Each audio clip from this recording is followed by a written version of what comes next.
Metropolis के नतीजे जो थे वो अनुमान के मुताबिक रहे हैं। आय में 17% की बढ़त देखी गई है। मुनाफे में 9% की बढ़त नजर आई। हालांकि मार्जिन पर हल्का दबाव रहा है। इस बार के नतीजों और ग्रोथ आउटलुक पर चर्चा के लिए हमारे साथ हैं कंपनी के सीईओ सुरेंद्रन चेमन कोटिल साहब। बहुत बहुत स्वागत आपका इस चर्चा में शामिल होने के लिए।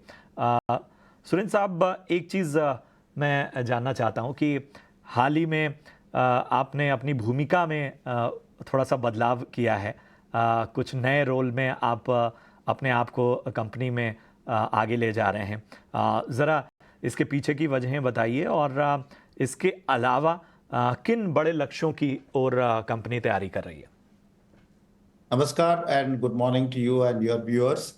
यस, भूमिका में कोई बदलाव नहीं है। मतलब मैंने ज्वाइन किया था customer chief executive officer role पे, लेकिन लास्ट 1.5 years में वो पूरा हमने ट्रांसिशन कंप्लीट किया।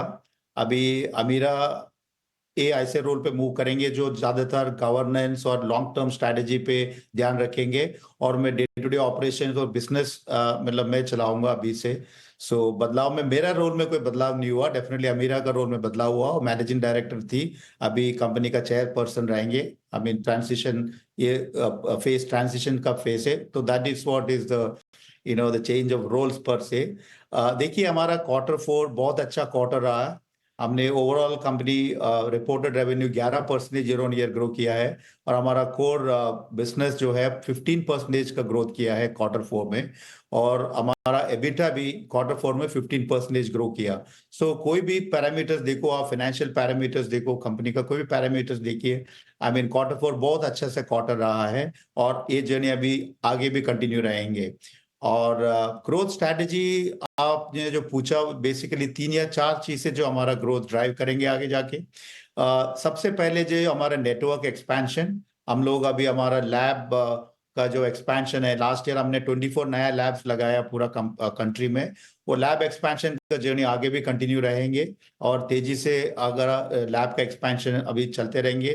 खास करके हमारा जो अपॉर्चुनिटी मार्केट्स है नॉर्थ और ईस्ट में, जहाँ पे हमारा पेनिट्रेशन रिलेटिवली कम है, उधर हमारा ज्यादातर और लैब्स अभी लगाएंगे। वो एक एजेंडा है नेक्स्ट ईयर के लिए, कमिंग ईयर के लिए।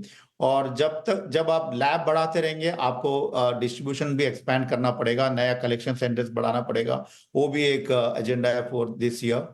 एंड सेकेंडली देखिए, मेट्रोपोलिस एक स्पेशलिटी ब्रांड है, और हमारा जो जहां तक हमारा ब्रांड इमेज जो है आल्सो स्पेशलिटी साइंस को लेके है। हाई एंड टेस्ट जहां तक है, जो न्यूरोलॉजी, नेफ्रोलॉजी, ऑन्कोलॉजी, ये सब फील्ड में हम लोगों का एक्सपर्टीज है। आगे भी हम स्पेशलाइज टेस्ट का जो है हमारा एजेंडा आगे और एक्सपैंड करेंगे हम।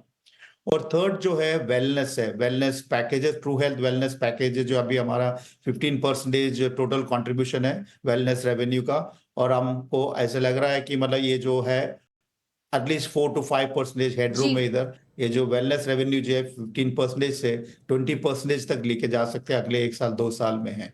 ये ज्यादातर हमारा ग्रोथ एजेंडा है फॉर द ईयर जी। 24-25।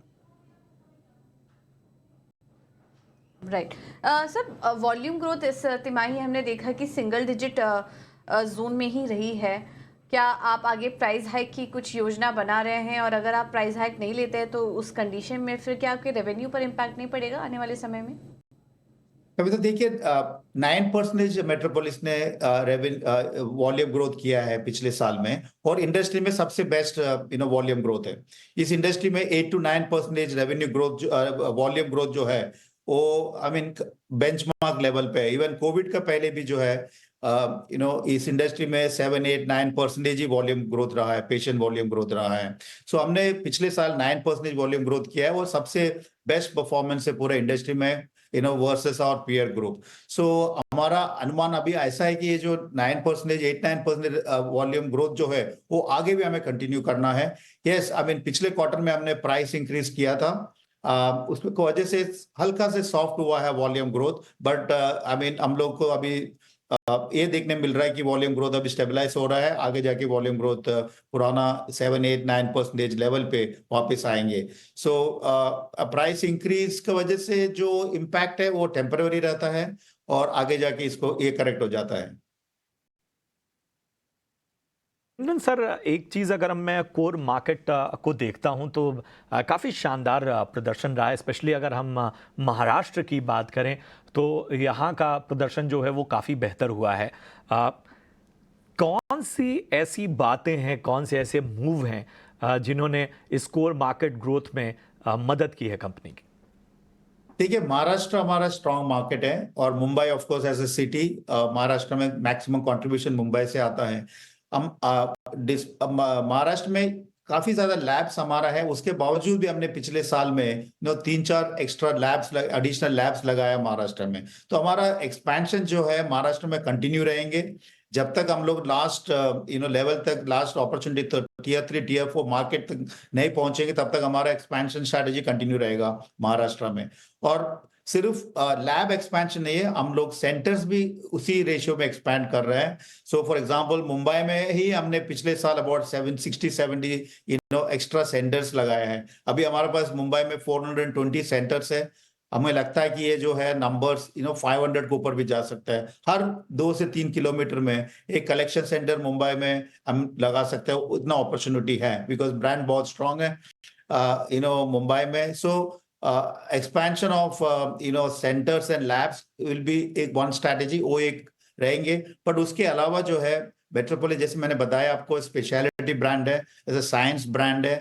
तो हमारा जितना भी B2B कस्टमर के साथ जो है हमारा रिलेशनशिप कंटिन्यूस रहेंगे। हमारा डॉक्टर एंडोर्समेंट हम लोग और स्ट्रेंथन करेंगे और उसको और एम्पलीफाई करेंगे। So it's a combination of B2C and B2B both put together is really making us winning in Maharashtra so decisively. शुक्रिया सुरेंद्रन सर, हमसे जुड़ने के लिए और कारोबार के हर पहलू पर बहुत विस्तार से बातचीत करने के लिए, अपने विस्तार एक्सपेंशन प्लान के बारे में भी रोशनी डालने के लिए बहुत बहुत शुक्रिया आपका। आपको, आपकी टीम को और आपके कारोबार के लिए हमारी तरफ से भी ढेर सारी शुभकामनाएं। चलिए, अब मैनेजमेंट कमेंट्री भी हमने सुन ली, तमाम पहलुओं को भी समझ लिया और नतीजों की बात करें तो जैसा हमने आपको बताया कि 17% की बढ़ोतरी आय में नजर आई, मुनाफे में 9% की बढ़त रही, मार्जिन पर हल्का दबाव नजर आया। बाकी मैनेजमेंट ने हमने अलग अलग पहलुओं पर बातचीत की। राजेश, मेट्रोपोलिस बताएं कैसा लग रहा है आपको यहाँ से? आज देखिए कि लगभग 5.5% की तेजी यहाँ पर नजर आती हुई। काफी शानदार चार्ट स्ट्रक्चर है। इनफैक्ट वीकली चार्ट अगर देखेंगे तो कई समय के बाद, 2 साल के बाद 1900 के लेवल के ऊपर सस्टेन कर रहा है। काफी एक अच्छा लॉन्ग टर्म ब्रेकआउट देखने को मिल रहा है। तो एक्सपेक्ट कर सकते हैं कि ये स्टॉक जो है नियर टर्म में एक अच्छा परफॉर्मेंस 2250, 2300 के जो टारगेट्स है एक्सपेक्ट कर सकते हैं। तो कोई भी अगर डिप आता है 1900 के आसपास, वो एक अपॉर्चुनिटी होगी ट्रेडर्स के लिए। तो डिप्स पे डेफिनेटली बाय कीजिए 2250, 2300 के टारगेट्स के लिए। तो अच्छा नजर आता हुआ इस वक्त चार्ट स्ट्रक्चर राजेश जी को। कोई डिप आए, यानी कोई गिरावट आए, कोई करेक्शन आए, तो ये एक मौका हो सकता है यहां पर खरीदारी का 2200 और ऊपर के लक्ष्यों के लिए। चलिए, इसी के साथ यहां रुकेंगे।